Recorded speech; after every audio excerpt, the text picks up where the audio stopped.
G'day, so today we're going to look at creating some different things in InDesign and using InDesign to its best potential. So today we're going to look at master pages and how to use them in InDesign. So we're going to start with a rectangle in this top corner. Give it a colour. And that might indicate chapter 1. So to add a master, we're going to go up to here. Go to these three icons, go to new master and name it whatever you need. Most of the time you're going to have one page for the master. Unless you're doing a spread, you might have 2 pages. If you're going to base it on another master page, you can change and base it on another master page. Different page size if you've got different pages that you're wanting to put in a folio. And there's your custom sizings. So I've already got a chapter B chapter system here, so I'm going to use that. Another option is to grab the page that you're working on, so in this case page 2, and chuck it up here. That'll then create a master based on that page. From there you can right click and edit.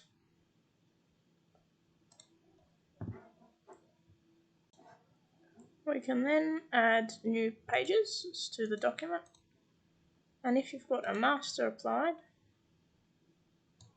you can click and drag onto those documents. So we might be looking at this page and we want a master none, or we might want the master with the chapter line for blue. So that is how we use masters. We might want to add page numbers to these pages, so we're going to click on whatever page we're going to start the numbering on. We're going to go to layout, numbering and section options. So we can have automatic page numbering, which will start at 1 from the first page, or you can start at a page number and start wherever you feel like. So you might want to have a front cover but not have page 1 on there, and that is where you'll use in that. So at the moment we're going to just go automatic. If you've got prefixes, so for chapter 1 you might have a C1, and then you'll have your numbering. So you can have just basics, you can have a 0 and find as many zeros, or you might go in A's and B's if you're doing maybe a sort of pre-booklet. There's also section markers, which you can add in there for different sections. And you can include the prefix when numbering pages if you've got a section prefix in there. So we're going to leave that like that and click OK. To implement these, we need to get a little type tool. Pull a little box where you want your number. Head up to type. Insert special characters. Markers. Current page number. So then we've got our page number marking. Now to implement one of these page numbers as a master, we'll take that page and we can add a master to that one as well. So you'll see automatically that with the little dots around it means that it's added to the master. So if we then go back down here and add new pages, we'll go to none for a moment, so we'll see that there is none on that master, and we're going to put that one on. Let's see it on that one.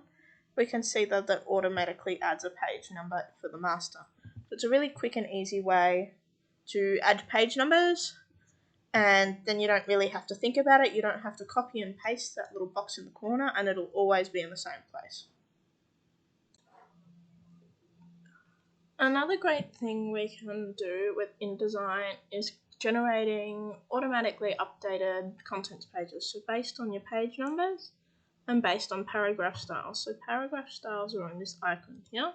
And if any of these icons aren't showing, you go up into window and you can find them through here. So to create a new paragraph style, we're going to go to the little button. You're going to right click, edit. This will allow us to base on a previously selected style and have whatever the next style is going to be. You can create a shortcut for it if it's easier to select your headings and type in a shortcut, as long as it doesn't match any other hotkeys or shortcuts in your computer. You can then name this, so it might be heading for main. You can go through, change different texts, different types, faces, different sizes, leading, traffic, kerning, case, and position. You can go into all of these other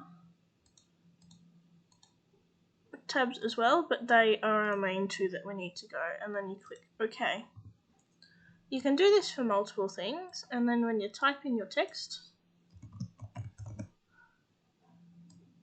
you can apply this to it. So you can see as I flick between both of them, we can have headings. We're now going to introduce a table of contents. So we're going to go up to Layouts, and find Table of Contents. This will then open a window to generate the contents page. You can name it, and you can add a style. So we can add our headings.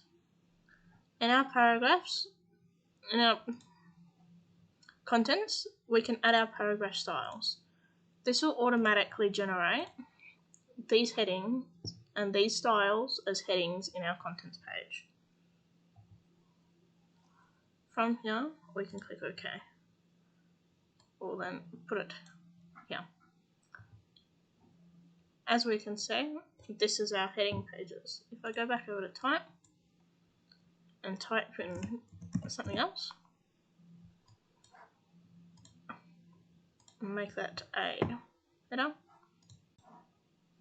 To update our table of contents to include that test, we're going to just click in here, go Layout, Update Table of Contents. We can now see that that test and the page number is added accordingly.